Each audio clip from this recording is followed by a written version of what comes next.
In the meantime, let's go to Oregon. Let's go way west of where we are here in Alabama. There's Lars Larson right now, radio host. And also, can you talk to us about your media experience as well, Lars? Just working, and I believe it was in local media on TV, radio, and just where you broadcast and all of that. Well, I did work. I began in radio about 50 years ago. And I started out in a small town where I was going to high school, and the local radio station, not the high school station, but the local radio station decided to hire me. And I was working, by the way, I moved from minimum wage, which was the state minimum wage at that time, because radio is a federally licensed business. I went from $1.14 an hour to the princely sum of $1.85 an hour. And I was getting about 10 or 12 hours of work a week. So I wasn't making anything great, but I was in high school at the time, and I decided I really liked radio. And so I've stayed in it for a long time. I did go to television for a while, but I never stopped doing radio. I would do radio part-time, began doing talk in the late 1980s, and I enjoyed that as well. So now I'm a full-time talk show host, have been for about 30 years, and I enjoy it. I enjoyed being a reporter too, but people should understand. I know this is an old-fashioned idea, but back when I was a reporter, you didn't put your own opinion into your reporting. Yeah, and if somebody said, well, and in fact, there was a famous statement by the former editor of the Washington Post, which has fallen a long ways as well. And a woman said, why don't you just tell the truth? He said, ma'am, we don't tell the truth. We report what people say. And that's really the best idea, is that you'd say something has happened. You'd go and talk to the people who knew something about what had happened. And if it was something where there was a difference of opinion on what had happened, let's say you have a murder and the police say, this guy did the murder. And then you go talk to the attorney for that guy, and he says, no, my client is innocent. My client did not do the murder. The reporter keeps his own opinion out. He may think the prosecutor is right. He may think the defense attorney is right, but he doesn't put his opinion in. He reports what people say. The prosecutor and the police say this guy did it. The defense attorney says no. And then he reports at some point what the jury says about who did it. And that's all you do. Well, you know, I left television, and I had no problem leaving it. Television is kind of, and you know this, Matthew, it's kind of a pain in the backside. It takes a lot of equipment, it takes a lot of people, and God bless them for all the hard work they do to make a show like yours happen. On the other hand, I enjoy radio because I think I told you this the other day, radio can turn on a dime. Something happens like the attack last night on Iran by Israel, and you can immediately go to reporting it, get somebody on the phone, put them on the air.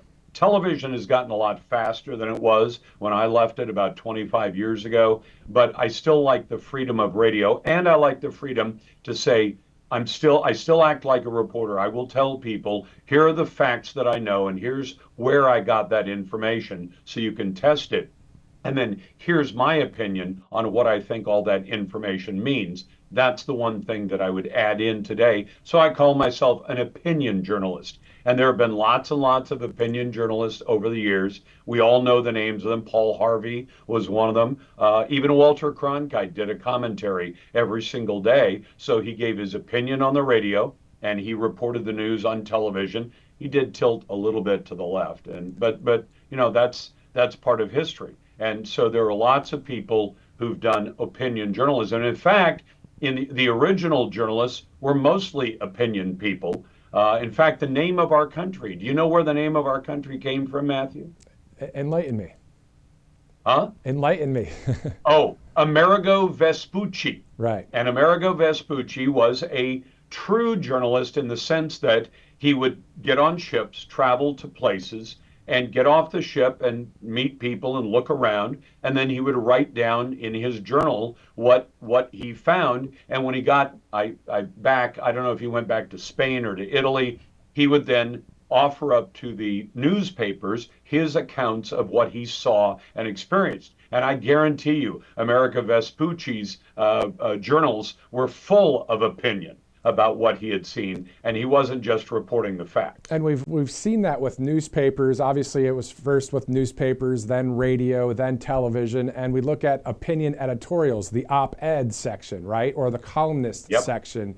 And so that turned into, from the network television into cable news with CNN and Fox and others, where it became, okay, well, here's the hard news show, but then here's the opinion show, and on and on and on. So we've been watching that for years. The thing is really what I'm seeing now is common sense journalism. I mean, common sense reporting and common sense opinion commentary and analysis that really just resonates with the American people, right? Well, it should, but here's the thing where common sense fails. For instance, my home is in Vancouver, Washington, right across the Columbia River from Portland, Oregon. But both states consider themselves to be sanctuary states, meaning the local law enforcement, they can catch somebody who's a bad criminal. He is also an illegal alien, and they will not pick up the phone and call ICE. In fact, there was a state trooper in Washington State a couple of years ago who picked up the phone, called a friend who was in ICE and said, we got a bad guy here, but he's not accused of something that's going to hold him for very long. You guys should come pick him up. You know what the state of Washington did to that trooper? They fired him. They said, you are out. You have broken. This is how hardcore they are. And what's kind of bizarre about it, which I think common sense journalists would cover, if your state of Alabama, picks up somebody and the police run his background and they say, this guy is a murderer wanted in Wyoming. They say, but we're not Wyoming law enforcement, so we're just going to let him go. No, they don't. They call Wyoming and say, hey, that guy you're looking for on the murder, the rape, the embezzlement, the robbery, whatever it is, we've got him here. You're going to have to go through the paperwork for extradition, and you're going to have to, send a couple of deputies out or police officers out to pick him up and bring him back, but we'll hold him for you. Now, why is it that every state law enforcement and local law enforcement in America will help out every other state or local law enforcement, but when they know that the feds want somebody like, say, Kilmar Abrego Garcia, the human trafficker, the one that the Democrats consider one of their big heroes, that guy, and we've been talking about this for, ever since his name popped into the news and the Democrats started taking these margarita trips down to El Salvador to visit with their hero, Kilmar Abrego Garcia, about the stop in Tennessee, and I imagine you've covered this with your audience. This guy's pulled over in the middle of the night with 7 or 8 guys in a van. None of them has ID. None of them speaks English, and he doesn't have a driver's license, doesn't own the vehicle. And one of the troopers says to the other trooper on body cam, you know what these guys are doing? They're trafficking these guys. They're bringing them from the border down in Texas up to Maryland to work as illegal aliens. So they call the FBI, Joe Biden's FBI at the time. And the FBI says, take a couple of pictures of them and turn them loose. Now, hold on. You just caught red-handed a human trafficker with the human cargo in hand, red-handed, and the Joe Biden FBI said, cut him loose. That tells you what's going on. Now, imagine the evil that is done when law enforcement agencies conspire in the blue states, the sanctuary states, to simply let people go who are involved in that kind of activity. Matthew, it's evil, it's wrong, and it needs to stop. So when the sanctuary states do this, do you know what I'd like a common sense reporter to say to the mayor, to the governor, to state lawmakers and all? I'd like them to say, how does it benefit the people of this state to be a sanctuary state? And if the governor or mayor is especially dim, if they're a Democrat Party member and they're not very smart, they say, well, what do you mean? You say, well, illegal aliens commit a disproportionate amount of crime. Illegal aliens then take jobs that should be done by American citizens, but they're doing them. Their kids fill the schools, even though the Supreme Court says the illegal alien kid has a right to go to school, it still takes up a spot. And then you show me the community in America that says, oh, we're so flush, we have too much housing, we have too many schools, we have too many classrooms, we have too many seats, we have too much space in our hospitals. No, every community in America is short of those things, and illegal aliens consume those resources. So governor or mayor or city council member, county commissioner, How does it benefit the people of this community for you to give shelter to people who have no business being in the country? And if they start stammering and can't answer, you bear down and you say, I want to know, your job is to achieve the best result for the people of your community. How does this help? It sounds That's like not happening. Yeah, it sounds like, common sense reporting, also investigative journalism in a way of just digging a little deeper, of course. And you see some great conservatives out there doing these kind of things, even in Washington, walking around talking to certain leftist politicians that are radical. And I've seen a few over the past 24 hours. They've been pretty wild. Lars, we're talking a lot of professional stuff here. We're talking a lot about, being conservative and on the right side of history. But for you personally, though, I want to know how you got to where you got, in the sense of not your career, but why are you so passionate to be on the right side of history, supporting President Trump, being a conservative, and stepping out there away from mainstream media and speaking like you do every day? Well, that's very generous of you, Matthew, but I've gotten here through God's grace. I mean, that's got to be the bottom line, is that only through God's grace did I get here. And I would hope a series of good decisions. I mean, gone are the days where somebody could go to work for a company and then work for the same company for 30 years and then retire, the old General Motors model. That wasn't ever true even when I was in high school and graduated in the 70s, mid 70s. So what I prepared for was, I thought I was in speech and debate in high school, and I would encourage anybody who has a child that's still in the public schools, although I think the public schools are toxic these days, maybe not so much in Alabama, but everywhere else in America they are, but encourage your kid to get into speech and debate. Why? It teaches you to organize information, to research information, and to present that information. And they say, well, Lars, not everybody can be a talk show host. You tell me a job anywhere in America, Matthew, that does not require you to understand and bring in information, understand it, and then communicate it. I would argue that every job except maybe sheep herder, it requires you to be able to do that. Even if you're an auto mechanic, you have to be able to go to your customer who doesn't know mechanics and say, this is what's wrong with your car. This is what we propose to do to fix it. And if you're not good at explaining that, it doesn't matter how good a mechanic you are, you're probably not going to be successful. So pursue those things. And then after that, Matthew, I went radio news. Then I decided to try TV, took a big cut in pay, jumped from, I think I was making 30 grand a year to making about 15 grand a year to get into television, and decided I liked TV okay, did a news magazine, did a number of things, and was successful at it. But then finally, when the TV station I was working for, a Fox station, said, Lars, we're uncomfortable with this arrangement of you doing opinion for 4 hours a day on the radio and then coming in here and reporting just the facts on television. I said to them, did you ever hear me give a personal opinion on the air ever? And they said, well, no. And I said, did you ever even see me lift an eyebrow in a story to communicate an opinion? And they said, no. And I said, okay. And they said, but we're uncomfortable. You have to make a choice. And I said, okay, I choose radio. I'm gonna go to radio. And then they said, we need a few days to think about this, having walked me up to the edge of the cliff and demanded that I choose. When I chose, they said, well, we're not sure. So I parted company with television, and that's okay. I don't have any bad feelings about it. But I will tell you this, Matthew, I've noticed, maybe not you, you seem very good at ad-libbing, but most of my colleagues in TV, unless they had radio as a background, could not ad-lib their way out of a wet paper bag.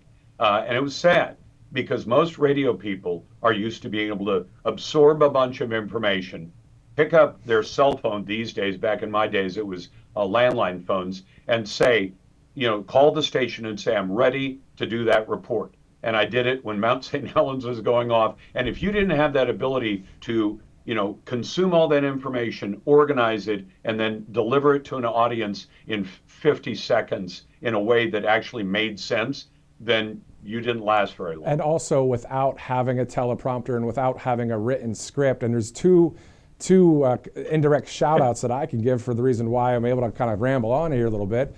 One, in local news, when it was breaking news, you're just flowing. You're talking about what's happening. Boom, boom, boom, right? But a shout out to Right Side Broadcasting Network, because when we'd go to these rallies, Lars, and we'd have to be out there 2-3 hours at a time after interviewing a number of people, and there's no teleprompter out there. Nope. And it's your mind, it's your heart, and you just deliver to the American people, and you just keep going and keep going. And it really stretched me a lot, but it's been a great experience. To your point, Matthew, though, go ahead. Can I don't know how we are on time, but can I tell you an inside baseball story about television news? In front of everyone, go for it. Okay, a friend of mine who worked at the TV station I worked at, and I was the managing editor and the 10 o'clock anchor. And one day I told him, David, you're just frustrating the heck out of me. You go out to these live shots at 10 o'clock at night, so he's in the dark always. And I said, and usually you're lit up with a bunch of lights, which means you can't really see much anyway. I said, why do you keep looking at your notepad? And he said, because I have to be able to see my notes to tell the story. I said, number one, David, it's 10 o'clock or 10:15 at night. You're doing a live shot. You look at your notes. They're 3 feet from your eyes. You've got all these lights that are lighting you up for the live shot. I said, can you actually see that notepad? And he said, well, no. And I said, let me ask you a second question. He was a married guy. I said, when you go home tonight after work and your wife says, what was the story you did today, honey? Do you pull your notepad out and say, well, and then read from your notes to tell or do you just tell your wife, we went out on a murder tonight and they found a dead body at such and such house and it looked like the guy had been stabbed to death. And then about 20 minutes later, they caught the guy they think did it, and his name is this, and they're going to he's in jail tonight and he'll be in front of a judge tomorrow. I said, are you capable of telling 60 seconds to your wife without your notepad? He said, yeah. And then he didn't use his notepad after that, and he'd just look at the camera and tell the story. Exactly. And I, nothing against having a teleprompter, because I'll be honest with you. I mean, I've got my my iPad here with some information.